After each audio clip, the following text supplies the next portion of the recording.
Boas, vamos dar comenzo a esta segunda parte da mañán. Recordar que non me acordei, creo que non o dixen, as xornadas se están grabando, bueno, creo que é bastante visible que se están grabando. Logo se suben como todos os anos, a xornada se subirá a YouTube para que se poida ver, vale? Nesta segunda parte da mañán vamos comenzar con unha mesa que lle chamamos Atención Primaria. Conmigo, o meu carón, por unha parte está Ana García, que é médico de familia, e ao outro lado está David, matrón neste caso no Centro de Saúde de Fene agora mesmo. Vale, entonces están os dous xa comigo, porque, bueno, consideramos que é un bloque todo que é atención primaria, que realmente, na maioría dos casos, por non decir no 100% dos casos, é a porta de entrada que temos as mulleres que sufrimos ou que podemos sufrir endometriose, pois un pouco como o primer pasiño moitas veces que damos. Vamos a invertir o orde, porque é verdade que no programa estaba primeiro David e logo estaba Ana, pero, bueno, vámoslo facer ao revés, entón vai empezar Ana coa súa parte. Vaste levantar ao final, sí.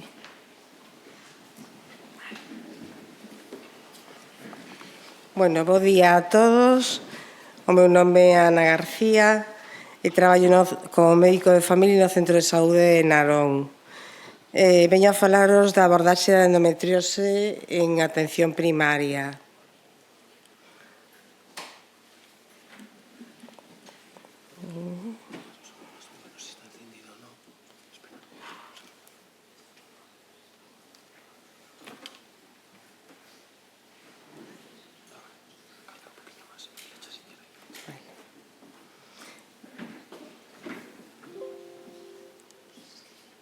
Como comentaban, a consulta de atención primaria é a porta de acceso das nosas pacientes ao sistema sanitario, pola proximidade ao médico e pola facilidade de concertar unha cita con el.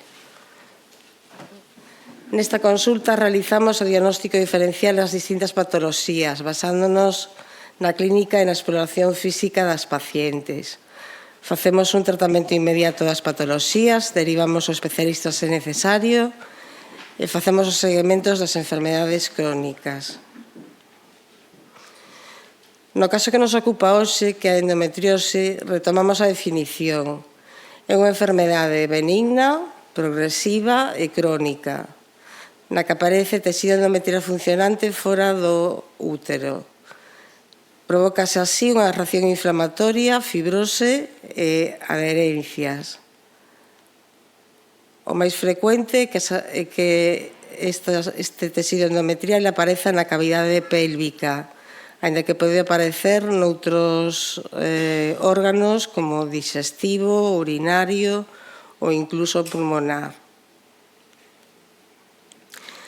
As pacientes que veñen á nosa consulta acuden con un dos seguintes síntomas ou con varios: dismenorrea intensa, dor crónico pélvico, dispareunia intensa, disquecia cíclica ou sinretorraxia, hematuria pode aparecer e sospeita de infertilidade.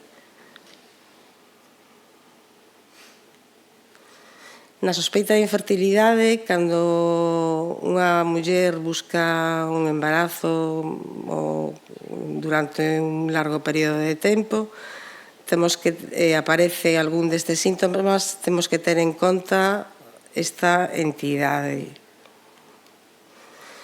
A exploración física ginecolóxica levan a cabo, na maior parte dos casos, os matróns e as matronas de atención primaria, xa que teñen o material adecuado para ela, en coordinación con nosotros, cos médicos de familia.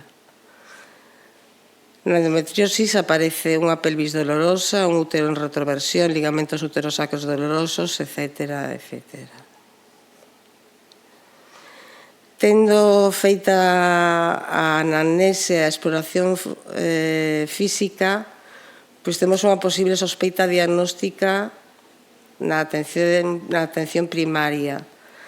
Esta sospeita diagnóstica suele ser complicada e tardía, como xa se comentou, xa que entre o 15 e o 30% das pacientes son asintomáticas.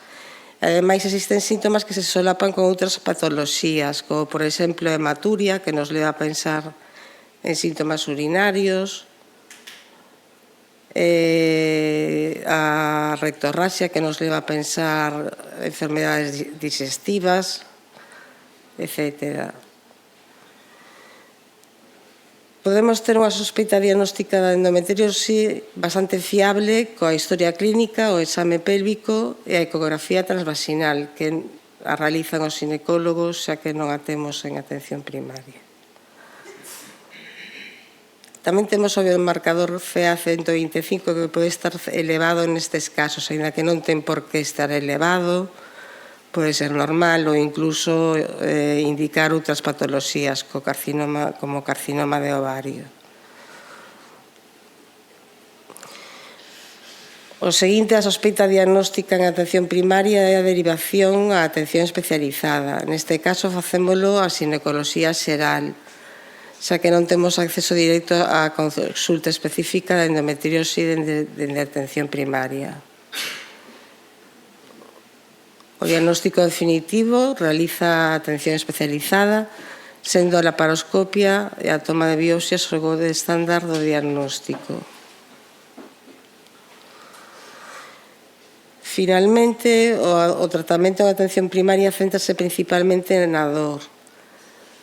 Os AINE son de primeira liña terapéutica, sendo o ibuprofeno fármaco de elección. O paracetamol tamén pode ser efectivo.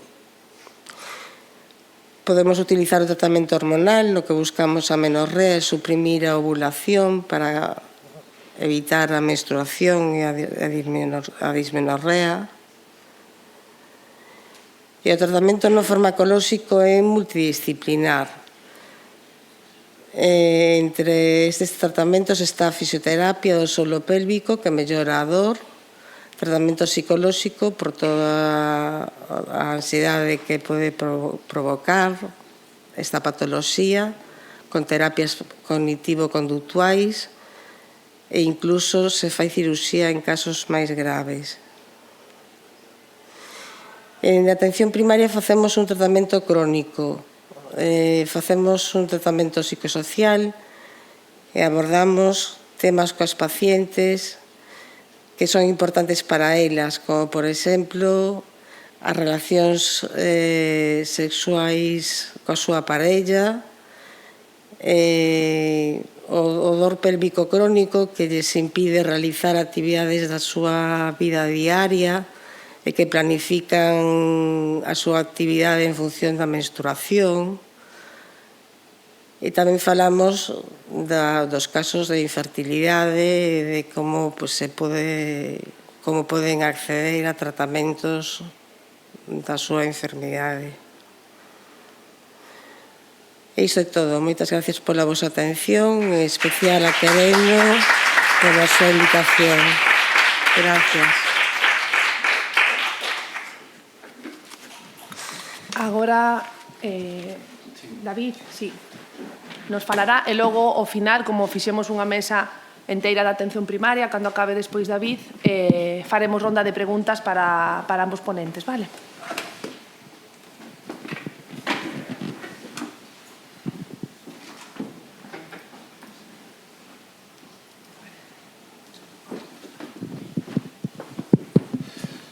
Hola, buenas, ¿me escucháis? ¿Sí? Vale, yo tengo que salir detrás del atril porque soy un culo inquieto y si no voy a andar rebuliendo en un sitio. En primer lugar, dar las gracias a Sara y a la Asociación Querendo por invitarme a esta jornada.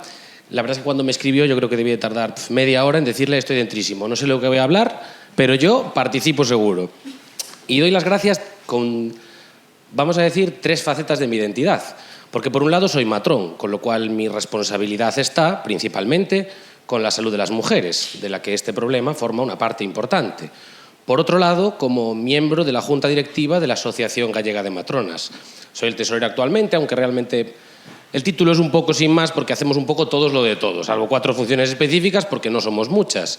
Por promover un poco la autonomía y la independencia digamos, el desarrollo profesional de las matronas, en este caso de las matronas gallegas. Y por último, como resulta obvio, como hombre. Vale, en parte porque al final el cambio y el camino que va hacia una sociedad más igualitaria tiene los actores en los dos lados, no solo las mujeres apoyando a las mujeres, sino también los hombres formando parte de eslóganes como...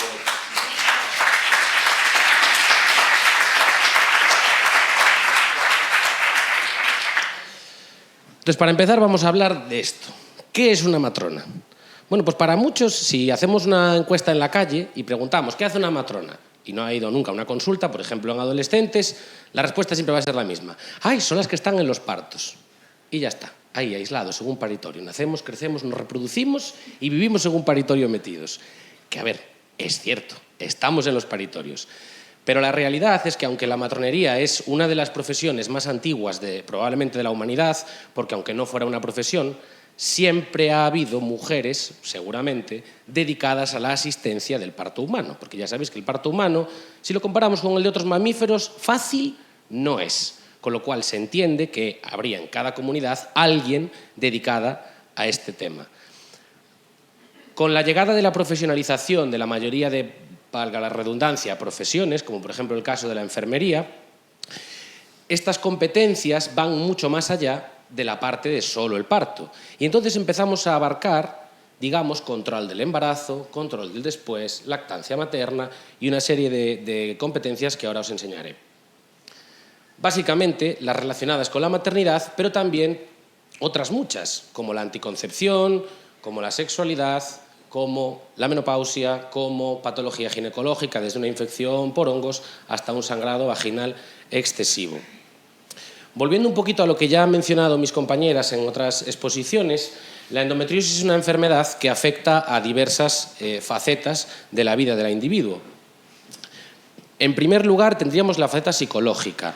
Es curioso porque me gusta mucho ver que hay investigaciones en estas líneas, porque cuando intenté buscar evidencia científica o sólida sobre la asociación entre endometriosis y experiencias que viven las mujeres, es muy limitada. De hecho, la extrapolación que voy a hacer ahora, que es principalmente que, por ejemplo, en el impacto psicológico hay una tasa más elevada de depresión en las mujeres por el dolor crónico, no está estudiado en gente con endometriosis. Está estudiado en gente con otros tipos de dolor crónico y extrapolado a la endometriosis.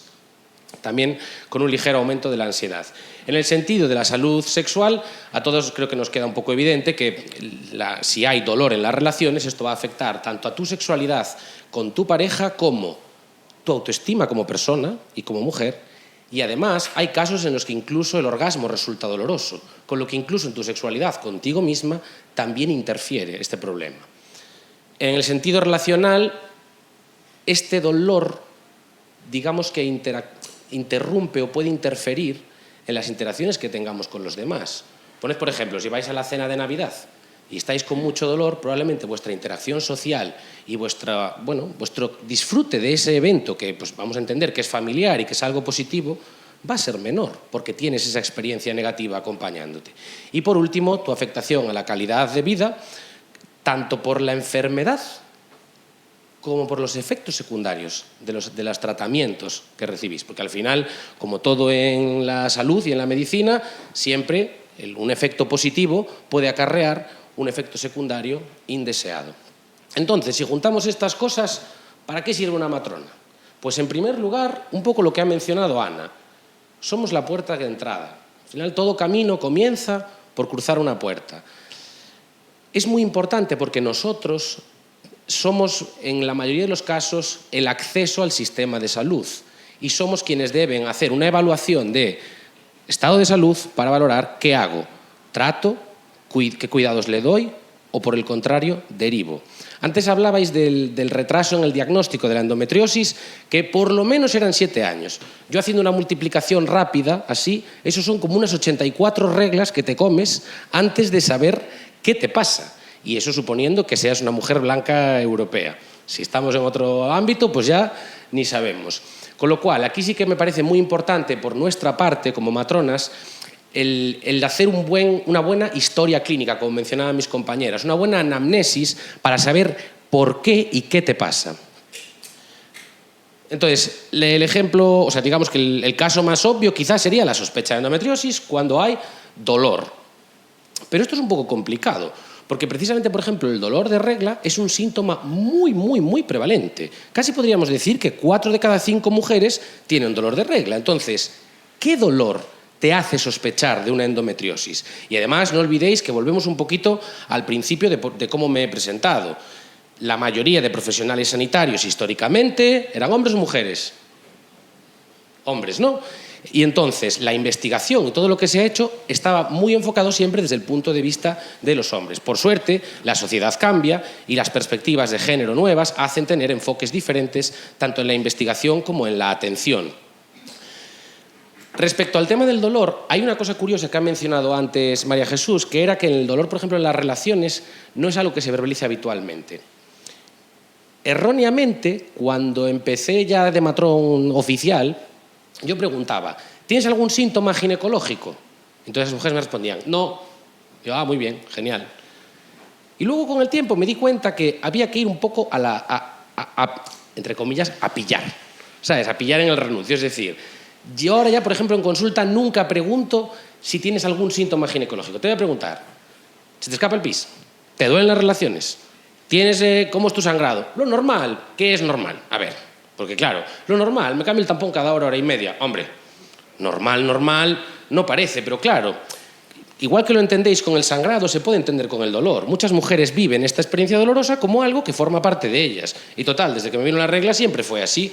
Pues total, y mi prima también dice que le duele. Pues si a mi prima le duele y a mí también, pues la experiencia será la misma. Pero eso no funciona así.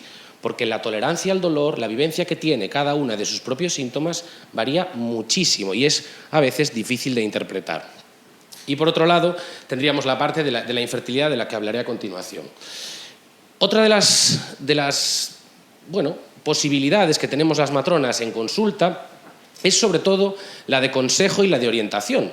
Por ejemplo, en el caso de una búsqueda de embarazo. Si bien es cierto que nosotros no tenemos el rol ni queremos de decidir por nadie cuando tiene que ser madre o si quiere serlo o no, sí que es cierto que tener las cartas sobre la mesa para tomar una decisión es importante. Entonces, si una mujer te viene con este problema y te pregunta, oye, pues estoy planeando ser mamá a 5, 10, 15, un año vista, pues el orientarle y decirle, pues hombre, igual a lo mejor considera este problema de cara a la búsqueda de embarazo. Y también en mujeres que no tengan necesariamente problemas de fertilidad. A lo mejor hay gente que ni siquiera lo ha intentado, pero en quien tener la información le hace tomar una decisión más razonada o consensuada sobre su deseo genésico, su maternidad. Y luego, respecto al posparto y la lactancia, no menciono el embarazo porque, en general, digamos que el embarazo es positivo para las mujeres con endometriosis porque antes mencionaba al principio de las primeras ponencias de mis compañeras que es estrógeno dependiente y durante el embarazo vamos a decir que el endometrio está calmadito porque total ya funcionó para lo que tenía que funcionar, que era permitir la implantación. Con lo cual, el embarazo en general no supone un área de estudio, o sea, de implicación por nuestra parte, pero sí que lo es el posparto. Obviamente, aquellas mujeres que decidan lactancia artificial, amén Jesús, nosotros ahí no tenemos nada que decir. Pero en aquellas que decidan lactancia materna, la lactancia materna es compleja, es complicada. Hay veces que es llegar en cher y llegas, pones al niño, agarra y listo. Pero en la mayoría de los casos siempre hay alguna dificultad, siempre hay alguna traba. Entonces, nuestro rol como matronas ahí está en apoyar a aquellas mujeres que lo decidan. ¿Por qué? Porque curiosamente la naturaleza no da puntada sin hilo. Y una de las cosas que produce la lactancia materna es la falta de regla y disminución de la fertilidad, hombre, para no encadenar hijos. Bueno, que no siempre funciona, ¿eh? Sabéis que hay hermanos que se llevan 10 meses, 11 meses, bueno, pues solo hay que echar un poco las cuentas de la abuela para saber cómo sucedió. Pero principalmente eso, apoyar en la lactancia materna y promoverla para, bueno, en este sentido, pues conseguir un mayor control de la enfermedad durante más tiempo. Porque yo creo que cualquiera que viva una experiencia dolorosa, si te dijeran, mira, ahora vas a estar un año sin dolor, ¿dónde hay que firmar? ¿Dónde hago el pino? Pues lo mismo, ¿no? Y también consejos respecto a los fármacos, qué fármacos se pueden utilizar, qué no, eso obviamente en conjunto con las especialistas correctas. Como curiosidad, hay una página que se llama e-lactancia.org, por si os interesa, en la que puedes poner los fármacos que hay y te da una medida del riesgo que tienen para el bebé. Luego me pareció interesante también hablar de que también hay que criticar las cosas que son criticables y romper una lanza por aquellas iniciativas que son interesantes para la salud de la sociedad y en este caso de la vuestra, de las mujeres. Aunque está ahí rodeado en pequeñito y quien sea un poco miope no lo va a ver, básicamente lo que dice es que desde diciembre de 2024, con el nuevo Plan Gallego de Salud Reproductiva, la idea es fomentar la preservación de la fertilidad en pacientes con intervenciones no oncológicas. Traducido al cristiano, que si te van a quitar un endometrioma, que a veces puede afectar a la capacidad de tener hijos después, pues digamos que podría existir la opción de la preservación de la fertilidad, es decir, congelar óvulos, dicho llanamente, para luego poder utilizarlos en caso de que ese ovario, pues por lo que sea, no funcione igual de bien que antes. También respecto a la sexualidad y al suelo pélvico.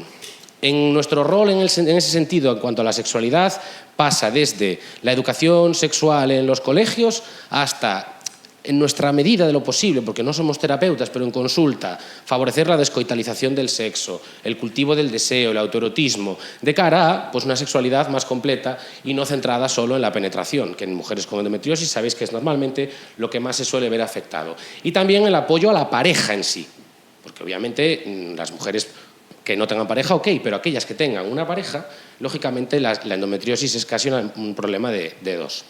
Y respecto al suelo pélvico, también me parece muy interesante porque, aunque lo que veis ahí escrito de miedo, tensión, dolor, realmente no está hecho, es una teoría que no está aplicada específicamente al suelo pélvico, sí que es cierto que es muy fácil de entender. Si yo cada vez que voy a salir por esa puerta, salgo de la puerta y me dan un latigazo, la segunda vez que vaya a salir por esa puerta, ya os podéis imaginar, puedo ir así, porque sé que me van a dar el latigazo. Y esta broma es un poco para entender que cuando tú tienes relaciones, si por el motivo X tienes dolor, eso va a hacer que en la siguiente relación que experimentes tengas miedo a ese dolor. ¿Y ese miedo al dolor en qué se traduce? En una contracción involuntaria de la musculatura que hace que, oh sorpresa, tengas más dolor. Entonces, este triángulo se puede tratar, tiene trabajo, porque aunque es verdad que nosotros no podemos mágicamente limpiar el problema de la zona y que así desaparezca el dolor por completo, lo que sí que podemos hacer es trabajar codo a codo con la mujer por ejemplo, la parte que hablábamos antes de la descoitalización del sexo, masaje en la zona que está tensa, ejercicios de suelo pélvico, derivar a maravillosas fisioterapeutas que hay en el área para que trabajen este tema, ¿no? Un poco dar pautas, no para conseguir de un 100 de dolor un 0, pero hombre, si puedes tener un 60, un 70, con una parte que se puede hacer y que no tiene contraindicaciones, pues bienvenido sea.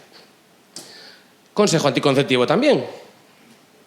Otra de las partes que hablábamos es que, lógicamente, parte de los tratamientos que exponían ellas que se pueden utilizar son anticonceptivos. Entonces, quien decide el tipo de tratamiento no voy a ser yo, pero, por ejemplo, si tú con una pastilla concreta tienes unos cambios de humor que, madre mía, o ves que tienes subidón, sube, baja, la cosa es que si tú cambias el preparado, puede ser que los efectos secundarios sean diferentes. Y esa parte nosotros sí que la podemos aconsejar o incluso hacer el cambio.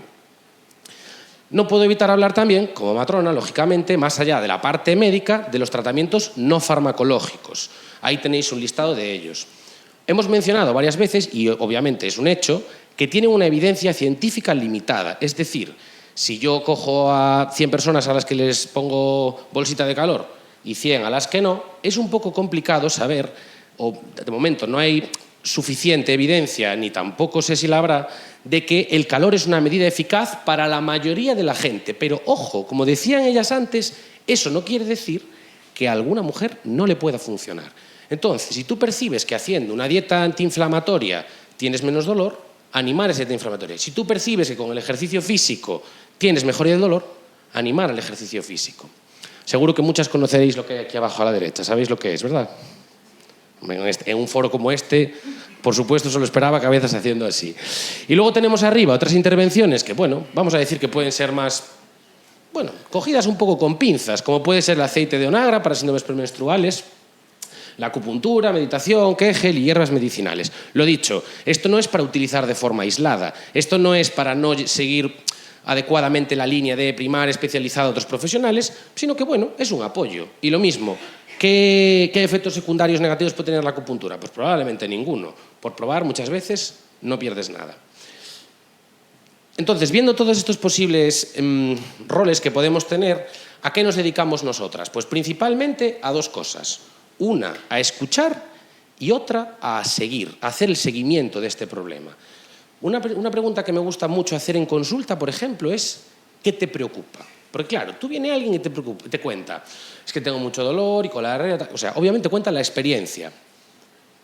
Pero a veces, de lo que yo como profesional creo que te importa, a lo que realmente te importa, hay un salto muy grande. Y os voy a poner un ejemplo. Tú suponte que vienes a consulta y me hablas del dolor de la endometriosis. Tengo mucho dolor, porque tal. Entonces, obviamente yo lo que estoy pensando es, claro, lo que le importa es tener dolor. Pero sorprende como profesional cuando te paras y dices, ¿pero qué te preocupa? Y te dice, que no puedo cuidar a mi madre. Entonces, claro, el problema, claro que es el dolor, pero no es solo el dolor, sino el impacto que ese dolor tiene en tu vida. Del mismo modo que a lo mejor puede afectar a tu relación de pareja porque 3, 4 días no puede tener una calidad de vida normal. O puede afectar a tu trabajo. A lo mejor están pensando en darte un ascenso, pero 3, 4 días a la semana, o 5 o 10, o en caso de dolor crónico ya ni os cuento, pues lógicamente el impacto es mucho mayor. Y a veces, aunque no va a curarte escuchar, sí que es verdad que compartir los problemas, verbalizarlos y sentir que la persona que tienes enfrente por lo menos le importa lo que le estás contando, oye, pues ya parece que pesan un poquito menos. Y no solo en este sentido, pensad en vuestro día a día, en vuestra vida habitual, ¿no? Cuando tú tienes un problema, en el momento que lo puedes compartir con alguien con quien tienes confianza y que te escucha, parece que es un poquito menos importante. El dolor va a ser el mismo, pero igual la repercusión que tiene sobre ti es un poquito menos. Y el segundo rol que tenemos, como decía, es la parte quizás más médica de aconsejar, acompañar, orientar y reforzar las medidas de cuidados o los tratamientos prescritos por otros profesionales. Y por ir terminando ya, que no me falta mucho, aquí tenéis un poco lo que creo que es el equilibrio ideal, en el que la mujer, como pivote en el centro, como la parte más importante de toda esta ecuación, rodeada de aquellos profesionales que les podemos ayudar. Primero la primaria, como la puerta de entrada que ya hemos mencionado. Luego la especializada, como ese sitio en el que se va a dar tratamientos médicos, quirúrgicos, lo que sea necesario. Y luego, por supuesto, otros profesionales que sean capaces de aportar también en pos de la salud de la mujer, como pueden ser especialistas del ejercicio físico, de la nutrición, el que ya hemos ido mencionando a lo largo de la charla. Y aquí os dejo una frase, que es un poco una broma, porque claro, mi madre se quedó sin la regla hace ya unos años. Entonces me dice el otro día, me dijo, es que ahora la rodilla me duele. Y digo, hombre, mamá, es que ya eres menopáusica. Y me hace, Me dice, yo no soy menopáusica, soy una mujer con menopausia. Y digo yo, perdón, me disculpo. Sí, de hecho ahora se lo dije un par de veces y ahora ya no se me escapa. Bueno, ¿y qué tal estás con tus síntomas? Ya sabes. Entonces, me parecía chulo extrapolarlo también a la endometriosis, ¿no? No soy una endometriósica, sino una mujer con endometriosis. Para no olvidar que detrás de esa etiqueta, detrás de ese aquí viene una endometriosis, hay una persona con su vida, con sus relaciones, con sus deseos, con su plan en la vida, sus expectativas, que van mucho más allá de solo una patología.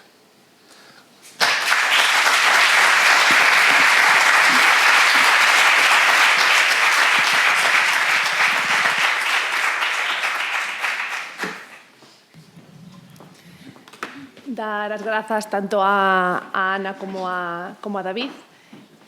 Abrimos ronda de preguntas. Teñen por aí o micro. Tenes outro micro por aí? Vale, aquí hai unha rapaza.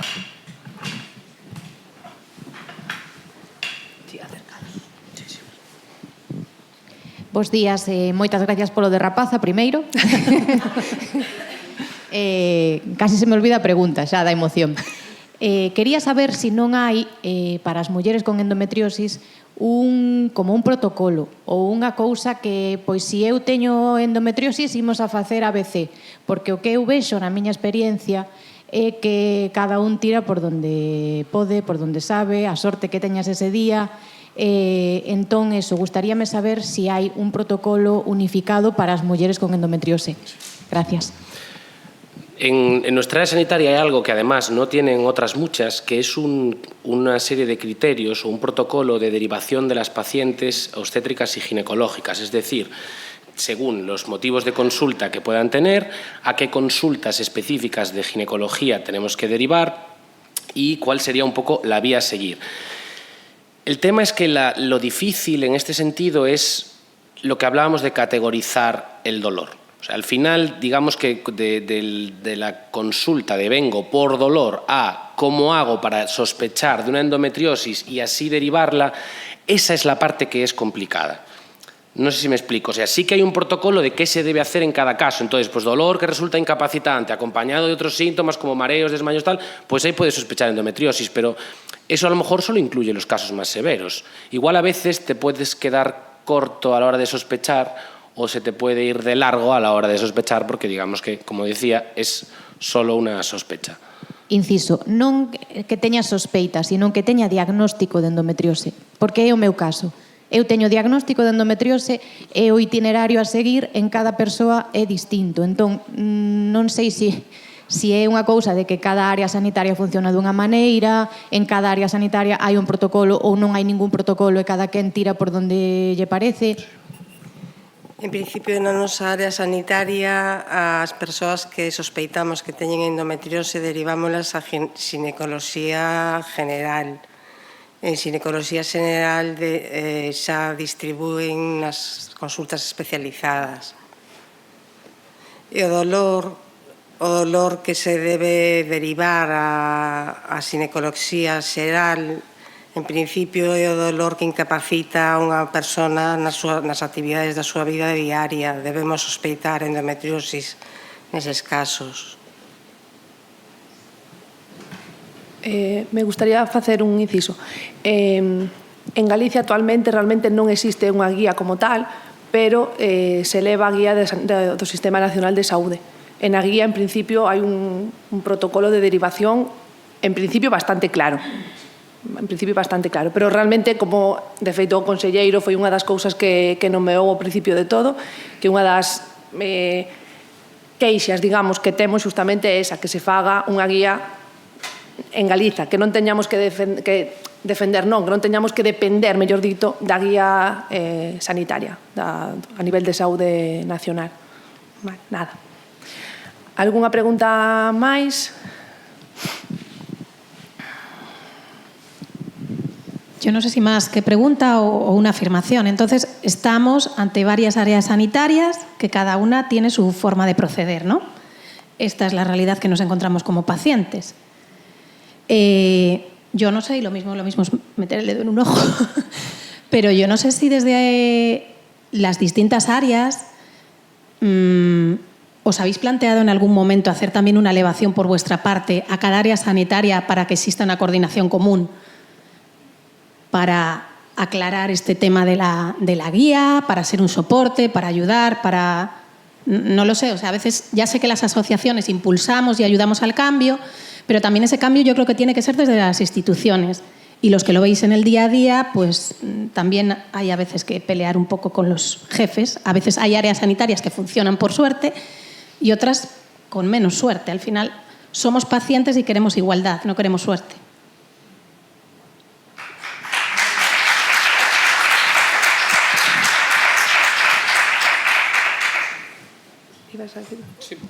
Sí, no tengo nada que decir. No, asumo, por supuesto, y al final yo creo que tanto como profesionales como incluso hablando ya desde la asociación, intentamos en la medida de lo posible apoyar todo lo que sea en pro de la salud de nuestros pacientes. Pero es verdad que es un proceso. Entonces, la cosa es crear uniones entre las asociaciones de pacientes o las reclamaciones que hacen las usuarias del sistema, sumado a lo que nosotros también percibimos como que podría ser un cambio a mejor.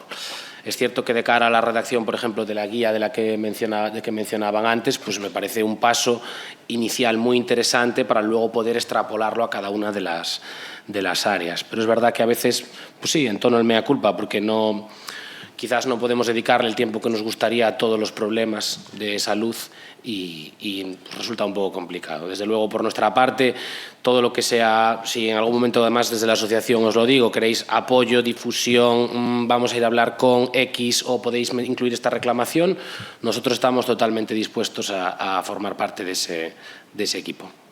Pues muchas gracias, porque realmente juntos sumamos y si no, no llegamos a ningún sitio. Totalmente. Gracias. Creo que Laura pedía palabra. Que vai responder, digamos, Yo creo aclarar. que es un poco al hilo de lo que acabamos Claro. de comentar, ¿no? Simplemente nosotros lo que queremos decir es que al final, pues en Galicia es la realidad que hay, quedó plasmado en toda la mañana. De hecho, pues que no existe esa unidad multidisciplinar a nivel gallego. Estamos derivando a Madrid, esa es la situación que hay, ¿no? Entonces, o sea, es nuestro centro de referencia a nivel de Ferrol, ¿vale? Es lo que te podemos decir. Entonces es nuestra base esa. Pero bueno, lo que yo quería comentar con respecto a lo que tú dices es que al final efectivamente parta de cada área sanitaria. Nosotros en concreto hablamos de lo que conocemos, que es la nuestra. Nosotros pues se ha creado esta consulta por ver la necesidad que había. En ese momento sí que podemos decir que aunque se atendía en todos los hospitales, no había una consulta específica en ninguno de los hospitales y que pues se hace lo que se puede, pero a nivel general pues es muy difícil la coordinación. No sé si quiere apuntar algo Manolo, pero es complicado, claro. Yo solo digo una cosa. Es una pena que no esté el consellero aquí, porque realmente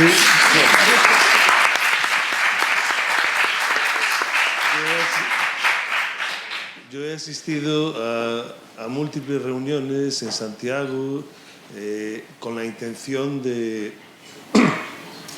crear unos protocolos comunes y una asistencia común.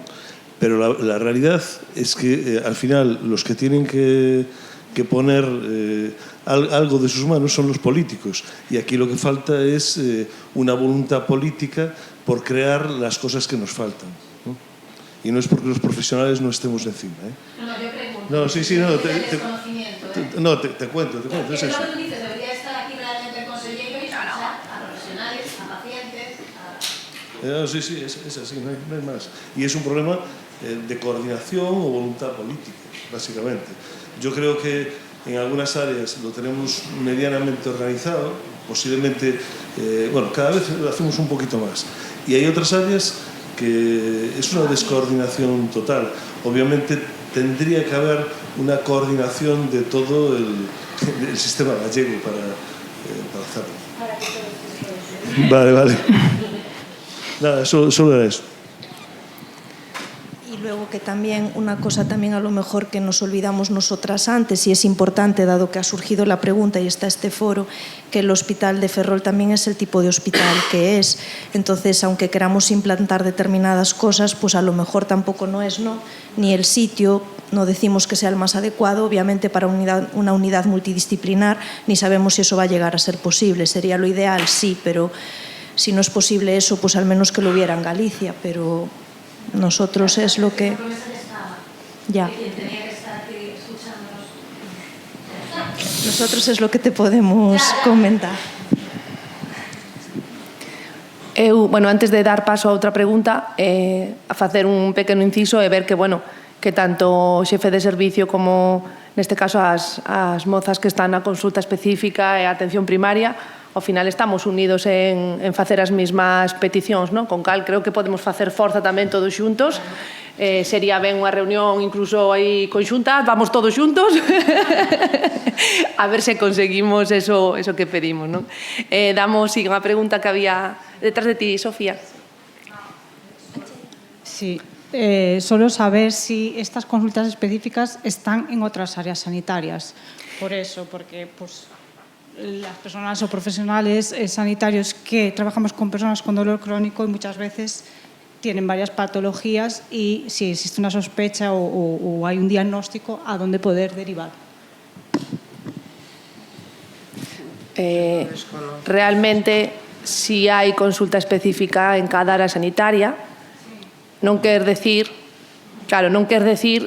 que seña realmente unha consulta específica ou que funcione como tal. Por eso, antes, unha das cousas que eu agradecía que realmente en Ferrol si temos esa consulta específica onde hai 3 persoas que se dedican en exclusivo a traballar nese día de consulta con mulleres con endometriose. Non sei se queredes apuntar. Bueno, yo iba a decir que nosotros nos consta que en Coruña sí hay una consulta específica de endometriosis y en Santiago creo que, que también. El resto, claro, el resto desconozco. A ver as ailas. Por lo menos, pero en es papel. el primer paso. No, refírome que nas sete áreas sanitarias, en principio, a ver as ailas. Que non quere decir que igual funcionen... Claro. Non as hai das 7 áreas sanitarias. Non? Onde non hai? Pues yo, en Orense hasta hace poco no había. En Lugo tampoco. Claro. Y en Pontevedra tampoco había una consulta específica. Eso es, por lo menos esas áreas están. Y Santiago la implantó hace poquísimo tiempo. Con una profesional que venía de Vigo, de la consulta de endometriosis. Y ya digo, pero no hay consultas en todas las áreas sanitarias y tampoco hay una directriz del Sargas que diga que tiene que haber una consulta específica de esto. Las consultas han surgido por la decisión de los profesionales, muchas veces, ¿cómo se dice?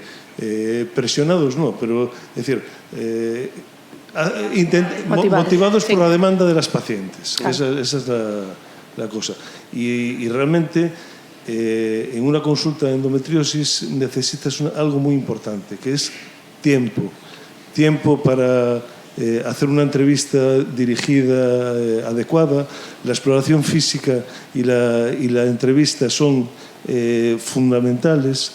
Tiempo para escuchar las cosas que te va a contar la mujer y tiempo para hacer una ecografía complementaria que muchas veces a lo mejor no es tan importante para el diagnóstico, pero sí para determinar la extensión y determinar muchos de los problemas que tiene la mujer.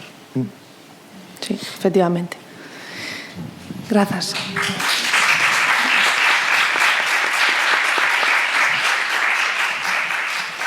Non sei se hai algunha pregunta máis. Non? Vale, damos por cerrada entonces a mesa de atención primaria agradecendo tanto a Ana como a David estar aquí con nós, cosas presentacións. Moitas grazas.